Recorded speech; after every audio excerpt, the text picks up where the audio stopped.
Omulungi alaba agaleero nsooka okwozaayeza olw'okubanga wayise bulungi mu lunaku olw'ameenunula lwe twakuziza ku Lwokutaano lwa wiiki ewedde ng'ennaku z'omwezi 26 emikolo gyabadde mu disitulikiti y'Ejjinja era nga President Museveni yabadde omugenyi omukulu. Nga bwe nakusuubiza tukyagenda maaso n'ebyafaayo bya tarehe 6 olunaku olwaleero tulina omugenyi waffe ow'enjawulo era ng'ono y'omu ku baazirwanako nga mu biseera ebyo yali Kadoogo retired Lieutenant Frederick Senoga agenda okuba nga ate naye atuwa emboozi ye ku ngeri gye yayingira olutalo lw'ekiyeekera. Nagenda musaba atubuuzeeko n'oluvannyuma tugende mu maaso. Sebo Lieutenant tukwaniriza mawulire agaleero. Nange nsenso balaba n'okumpa omukisa guno okujjako ku TV yammwe wano oba ku mawulire agaleero.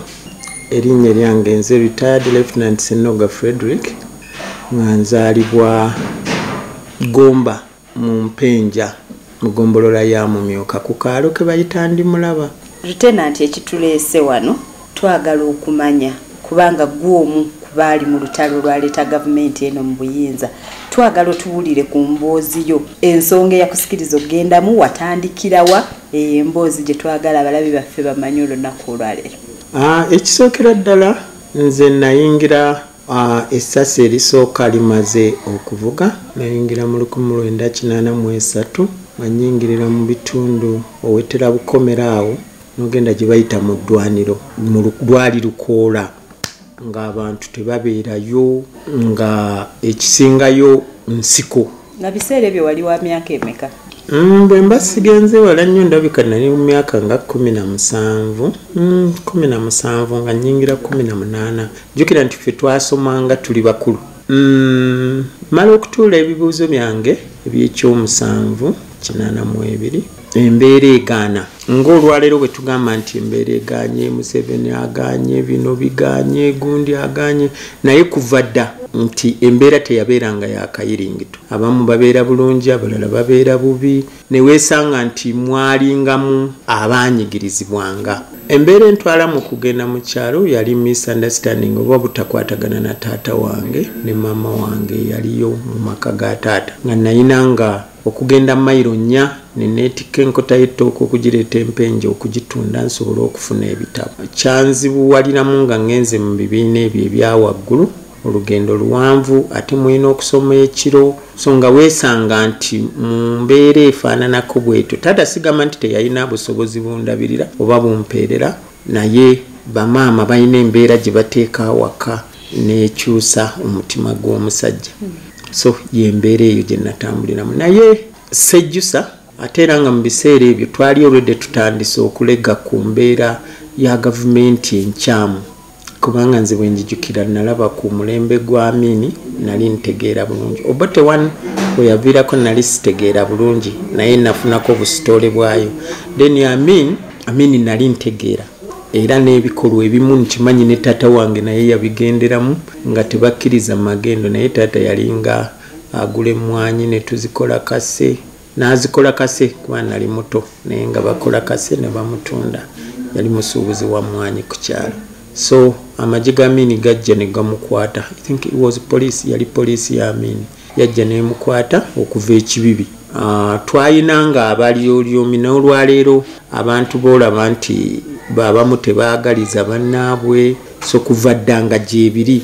So taata baamulyamu olukwe ne bamukwata ne bamuleeta ekibibi. Mu mbeera eyo yonna twabeerawo kati ntuuka ekiseera we ŋŋendera mu nsiko. Misunderstanding yange eyo bwe yatuukawo ne maama ne taata. Taata n'agaana okumpa we nsobola okubeera ssente azinnyimye sisobola kweyongerayo embeera etabuse Obote aleese abasirikale bali mu buli kitundu kyonna nga siyina kyakola. Maama wange yali yafumbirwa awalala kati ate nga nange sisobola kuva eno ŋŋende maama gye yafumbirwa. Bakojja bange be nandibadde nabo baali tebaasoma era bwe nabagamba njagala kweyongerayo kusoma ne baŋŋamba oyiza okuwandiika omanyi okusoma jangu otandika okukola bizinesi tugende mu sawuli yaako. Baali balina emidaala gya sawuli yaako kati ne baŋŋamba ŋŋende mu sawuli yaako tutandika okukola. Saakibayinga kuba nali nkyayagala okusoma. Nasalawo n'enzirayo ewa taata wange ampe ssente enzireyo nsome ekitaasoboka. Embeera n'etandika kati bwe wavanga eno e Kampala n'ogenda mu kyalo babuuza omwana wa gundi oyo yavuddewa oyo muyeekera. And nearby twalinamu abafedemu bakasirye eggwanga baatuli kumpi waliwo ekibira awo bakiyita Kasa baalinga era nga be batwala teritole eyo. Museveni yali tannayingira Mpigi ne paati ya Singo Mityana awo wonna yali taliwo naye ng'ali eyo mu nkola ali Bulemeezi ne paati ya Singo. Now ku bikolwa ebya FEDEM byalingamu okutta abantu n'okulya ente z'abantu ebintu by'abantu ebitali bya bwesimbu.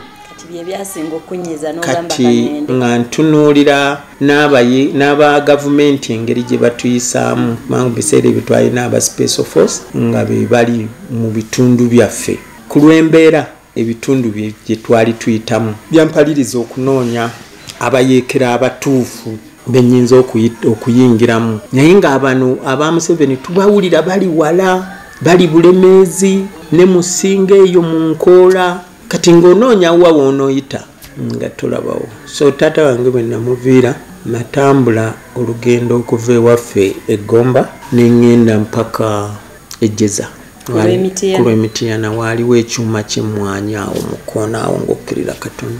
Kati ekyuma ekyo kyalingamu abantu abadduse okuva e Bulemeezi okuva eyo wansi Musingo nga baddukidde awo.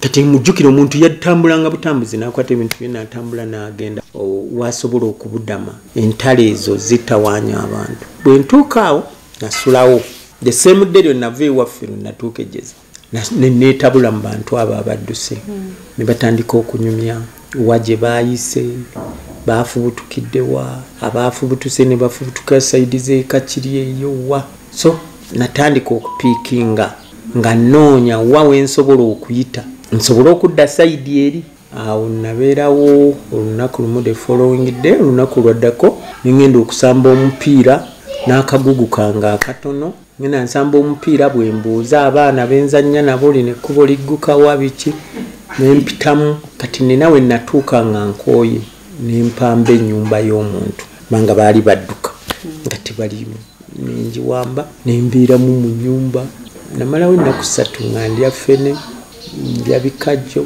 muwogo ngenda nensigulayo gwensigudde nendeeta nenjokya naye ng'ebiseera ebisinga mwokya kiro omukka obutalabika. Ennaku ezo 3 bwe nazimalaako nentunula gyenzira nga siraba nenjagala nsigale mu kitundu ekyo nakyo nga ndaba kizibu. Kati natandika okusalinkiriza nga ngenda nsalinkiriza naye ng'emisana owulira emmotoka nga zitambula kati nengwa mu katawuni akaalimu abantu nga tewali amanyi tewali ate nga n'abantu tebakufaako nnyo jjukira nali mwana nga nkyali mwana abantu nga tebasobola kunfaako oba kugamba oba ndi muyeekera. Natuuka nencrosi nga nentuuka ku Hoima Road nga kakiri mulese eno naye naggukira wakati kati awo abaana nembasanga era nga bazannya emipiira kati nentandika nabo okuzannya nabo emipiira naye nga nze mbaza wa wensobola okuyita. Ekirungi nali nabeerako ekiboga otuuka ekiboga mu tawuni waliwo kunuyowa right gy'olaga munda eyo bayitayo mu Kimbejja waliyo taata wange yali yantwalayo mu 7 nembeerayo 7 8 nenkomawo. So ekitundu tekyali kipya gyendi ate nga yalina mutabani we asomera e Bukomero ku secondary ng'ava Kiboga. So namanya nga bwe yajjanga n'agamba nzirayo Bukomero kati natandika okunoonyereza ntuuka nti e Bukomero naye nga nange pulaani yange gamba ntuuke ekiboga eri gye nabeeranga nga taata oyo yatutwalanga eyo mu ddungu ng'alundirayo ente kati nga nze mmanyi lwe Lukoola abayeekera magala. So Katonda yannyamba ngena neebuzaabuza ku maini okumpolampola bwe neeyongerayo it took me like 1 week ennaku nga ziizo okuviira ddala ewa taata okutuuka e Bukomero. Bwe ntuuka e Bukomero abantu baalimu ebali n'abasirikale ba Obote nga gye bali ekiboga mbeerako awo olweggulo tugenda mu kapiira kati nagenda ng'okuwulira nga sitole bagamba abayeekera bali eyo wansi eyo mu Lukoola lweyo nga nalyo nalwo sirumanyi nengena neebuuza mpolampola mangomba bali okwata eri ekkuba eyo wansi eyo wali abayeekera era abamagye bano tebasobola kugendayo eyo ngamba fine kati nakeera ku makya nali nsula ku secondary y'e Bukomero. Omulabi wa galeero tukwebaza okuba ng'otambudde naffe olunaku olwaleero olunaku olw'enkyalindirira ekitundu ekyokubiri nga Lieutenant Frederick Senoga ate atunyonnyola atuuka atya kubayeekera olwatuuka yakola ki yatandikirawa ebyo n'ebirala byogedde okulaba olunaku olw'enkya. Nze Anetina Matovu ku Lwakes TV Agale.